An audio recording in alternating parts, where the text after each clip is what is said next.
इस वीडियो में हम ल्यूसेंट जीके की हिस्ट्री को शुरू करेंगे और इसके सबसे कॉम्प्लेक्स टॉपिक को पढ़ेंगे जिसमें बच्चे बहुत कंफ्यूज होते हैं। यदि आपको ल्यूसेंट जीके की जरूरत नहीं है या आप अपनी तैयारी में सीरियस नहीं है तो आप छोड़ दीजिए, सब्सक्राइब नहीं कीजिए। लेकिन अगर आप चाहते हैं ल्यूसेंट को पूरी तरह से रेडी करना तो ये वीडियो और चैनल आपके लिए है, इसलिए आप वीडियो भी पूरा देखिए और चैनल को तुरंत सब्सक्राइब कीजिए। तो चलिए शुरू करते हैं आज की क्लास। सबसे पहले तो हम ये जान ले कि हिस्ट्री क्या है और इसका अंश भी सभी को मालूम है कि पास्ट की स्टडी को हिस्ट्री कहते हैं। हिस्ट्री शब्द एक ग्रीक वर्ड हिस्टोरिया से बना है जिसका अर्थ होता है रिसर्च, इंक्वायरी या इन्वेस्टिगेशन। क्या आपको पता है कि दुनिया के सबसे पहले रियल हिस्टोरियन कौन थे? वो हेरोडोटस थे। उन्होंने बस एक किताब लिखी थी, द हिस्ट्रीज। इसके बावजूद उन्हें इतिहास के पिता की संज्ञा मिल गई। इसमें उन्होंने ग्रेको पर्शियन युद्ध यानी यूनान और ईरान के बीच हुए युद्ध की घटना को बताया था। इस युद्ध को समझाने के लिए उन्होंने लिखित के साथ साथ भौतिक साक्ष्य भी बताए, जिससे उनके द्वारा लिखा गया इस युद्ध का इतिहास प्रामाणिक बन जाता है। तो एक चीज यहां आपके समझ के लिए है कि कोई भी कहानी इतिहास का हिस्सा नहीं बनती जब तक उसके साक्ष्य ना हो। और साक्ष्यों में लिखित साक्ष्य के साथ साथ पुरातात्विक साक्ष्य या भौतिक साक्ष्यों का होना भी जरूरी है। अच्छा, हेरोडोटस को इतिहास का पिता किन्होंने कहा था? तो ये बात याद रखिए कि एक रोमन फिलोसफर सिसेरो थे। उन्होंने ही हेरोडोटस को द फादर ऑफ हिस्ट्री कहा था। इतिहास के पिता में 3 पॉइंट्स आपको याद रखना है। एक तो हो गया कि इतिहास के पिता हेरोडोटस है।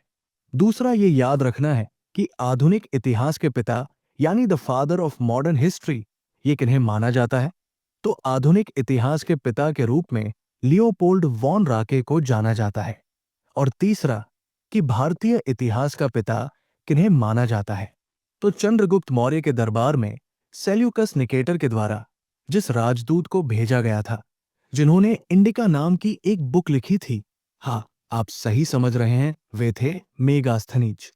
तो ये याद रखिए कि भारतीय इतिहास का पिता मेगास्थनीज को कहा जाता है। अब बढ़ते हैं आगे और समझते हैं कैलेंडर के बारे में। अभी जो कैलेंडर हम सभी इस्तेमाल करते हैं उसका नाम है ग्रेगोरियन कैलेंडर। ये कैलेंडर ईसाई धर्म के धर्मगुरु ईसा मसीह के जन्म वर्ष पर आधारित है। किसी भी डेट को लिखने में हम बीसी या एडी का प्रयोग करते हैं। अब ये क्या है? तो चलिए इनमें पहले बीसी को समझ लेते हैं।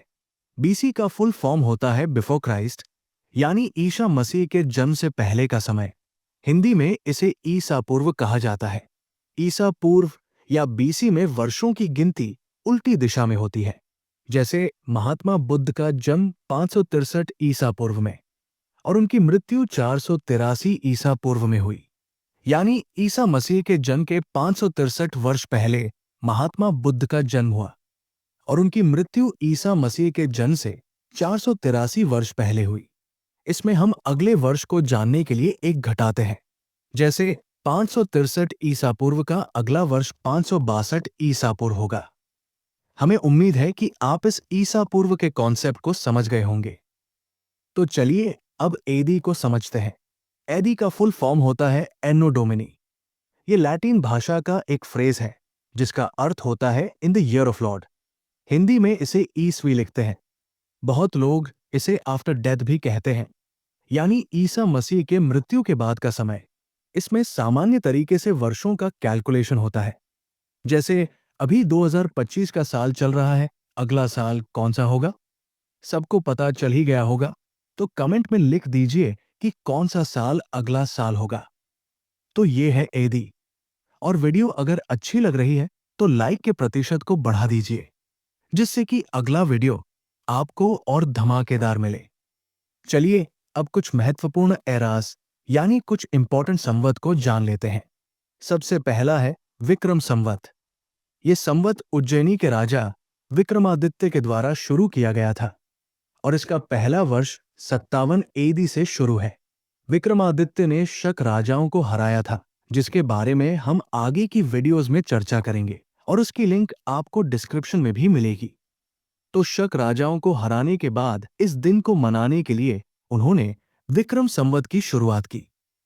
अब दूसरा महत्वपूर्ण संवत है शक संवत। यह संवत कुषाण वंश के राजा कनिष्क के द्वारा शुरू कराया गया।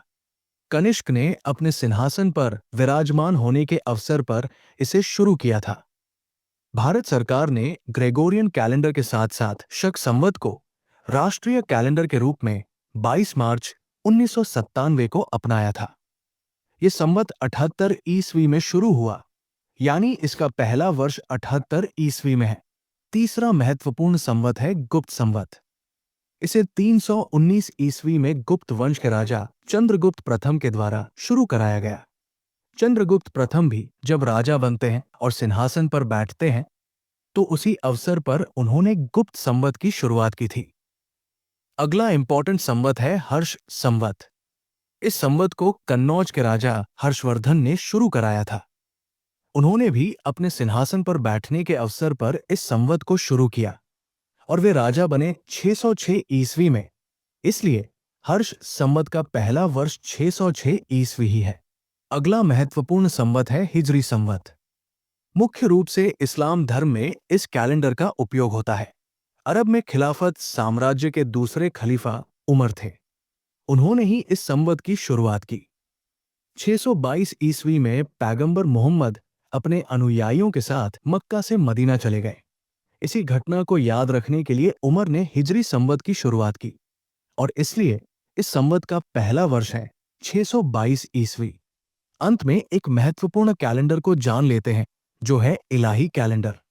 ये बात तो आपको याद ही रखनी है कि इसकी शुरुआत 1556 ईस्वी में मुगल शासक अकबर ने की थी। लेकिन एक और बात आपको ध्यान में रखनी है कि 1668 में औरंगजेब ने इस इलाही कैलेंडर के इस्तेमाल पर रोक लगा दी। मुझे उम्मीद है कि आपको संवत और कैलेंडर के बारे में समझ आया होगा।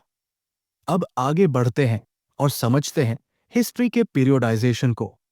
हमने आपको बताया था कि किसी घटना को इतिहास में लिखने के लिए स्रोतों की जरूरत होती है। तो जो स्रोत हमारे पास उपलब्ध है उसके आधार पर हम इतिहास को 3 पीरियड्स में बांटते हैं। पहला है प्री हिस्टोरिक पीरियड यानी प्रागैतिहासिक काल। ये काल 30 लाख ईसा पूर्व से 2500 ईसा पूर्व तक का है।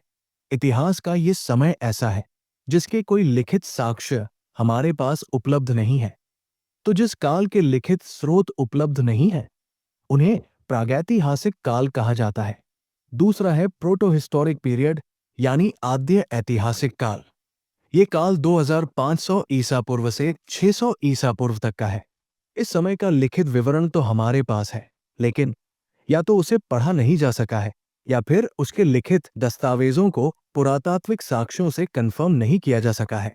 मतलब कि अगर हमारे पास लिखित साक्ष्य है तो कोई भौतिक साक्ष्य नहीं, और भौतिक साक्ष्य है तो उसके लिखित को पढ़ा नहीं जा सका है।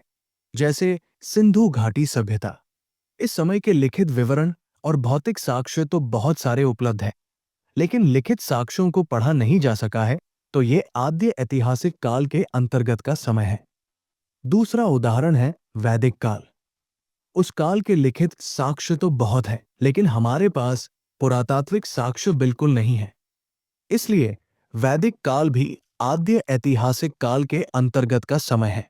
तो ऐसा समय जिस समय के लिखित साक्ष्य या तो उपलब्ध नहीं है, या अगर लिखित साक्ष्य उपलब्ध है तो उनकी पुष्टि करने के लिए कोई भौतिक साक्ष्य उपलब्ध नहीं है, इसे ही आद्य ऐतिहासिक काल कहा जाता है। और तीसरा पीरियड है हिस्टोरिक पीरियड यानी ऐतिहासिक काल। इसकी शुरुआत 600 ईसा पूर्व से हुई और ये अभी तक चल रहा है। ये वो काल है जिसके लिखित साक्ष्य उपलब्ध है और उसके साथ भौतिक साक्ष्य भी है जिनसे उन लिखित विवरणों की पुष्टि हो सकती है। तो ये थे हिस्ट्री के 3 पीरियड्स जिनके बारे में आगे के वीडियोस में हम डिटेल में पढ़ेंगे। अब अभी अंत में समझ लेते हैं इतिहास के कालक्रम को यानी क्रोनोलॉजी को। आप सभी जानते हैं कि इतिहास को हम 3 भागों में बांटकर पढ़ते हैं, एंशंट, मेडिवल और मॉडर्न हिस्ट्री यानी प्राचीन, मध्यकालीन और आधुनिक इतिहास। यहाँ याद रखने वाली बात यह है कि जर्मन इतिहासकार क्रिस्टोफ सेलेरियस पहले इतिहासकार थे जिन्होंने हमें इतिहास का ये त्रिपक्षीय विभाजन दिया था। अगर हम भारत की बात करें तो अध्ययन की सुविधा के लिए भारतीय इतिहास को 4 भागों में बांटा गया है। ये 4 भाग हैं: प्राचीन भारत, मध्यकालीन भारत, आधुनिक भारत और उत्तर आधुनिक भारत। वेद, पुराण, देशी विदेशी लेखकों और उनकी किताब से रिलेटेड बहुत सारे क्वेश्चंस एग्जाम में रहते हैं। इस अगली वीडियो में हमने इन्हीं को बहुत अच्छे से पढ़ा है, जिसे देखने के बाद आपको एंशिएंट लेखकों और उनकी बुक्स के बारे में कहीं और पढ़ने की जरूरत नहीं पड़ेगी। तो जिन्हें इस टॉपिक को सबसे अच्छे से तैयार करना है वो ये वीडियो जरूर देखिए। और नॉन सीरियस कैंडिडेट जिन्हें लगता है कि उन्हें इस इम्पोर्टेंट टॉपिक को पढ़ने की जरूरत नहीं है, वे इस वीडियो को बिल्कुल ना देखें। और अगर आप यहाँ तक वीडियो देखे हैं तो आप हमारे सीरियस कैंडिडेट हैं जो जरूर एग्जाम निकालेगा। तो सब्सक्राइब करके कमेंट में लिखिए, सब्सक्राइब्ड सर। सभी को परीक्षा की शुभकामना के साथ धन्यवाद।